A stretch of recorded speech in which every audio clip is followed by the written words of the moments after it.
IPhone users तुम्ही पण phone ॲपलचा वापरताय, पण ॲप्लिकेशन जसे की मॅप्स तुम्ही गुगल किंवा थर्ड पार्टी ॲप्लिकेशन वापरतो. पण तुम्हाला माहिती आहे का, रिसेंटली iOS 26 मध्ये ॲपल मॅप्सनी बरेचसे अपडेट्स रोल आउट केले, ज्याच्यामध्ये ॲपल मॅप्स ड्रॅस्टिकली इम्प्रूव्ह झालेलं आहे.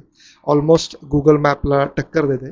त्याच्यामध्ये बरेचसे फीचर्स ॲड केलेत, जसे की 3D मॅप व्ह्यू आणि तुम्हाला ट्रॅफिक व्ह्यू आणि बरेचसे छोटे छोटे डिटेल्स जे ॲपल मॅप्समध्ये मिसिंग होते, स्पेशली इंडियन कस्टमरसाठी, ते आता त्यांनी ॲड केलेत. ॲपल खूप छान पद्धतीने इम्प्रूव्ह झालेलं आहे. कुठल्याही लोकेशन साठी सर्च करता तेव्हा त्याचे डिटेल्स आधी ॲपल मॅप्सवरती मिसिंग होते, जे गुगल मॅप्सवरती रिव्ह्यूज आणि डिटेल्स विथ देअर इमेजेस, जे कम्प्लीट डिटेल इन्फॉर्मेशन मिळत होती, ती आता ॲपल मॅप्समध्ये पण तुम्हाला मिळणार आहे. अजूनही पुढच्या व्हर्जन्समध्ये किंवा पुढच्या अपडेट्समध्ये ॲपल अजून काही त्यांच्या मॅप्समध्ये इम्प्रूव्हमेंट्स किंवा चेंजेस रोल आउट करणार आहेत. हा व्हिडिओ कसा वाटला नक्कीच कळवा, नक्कीच कमेंट करा आणि अशा टाईपचे व्हिडिओ बघण्यासाठी अकाउंटला फॉलो करा. थँक्यू.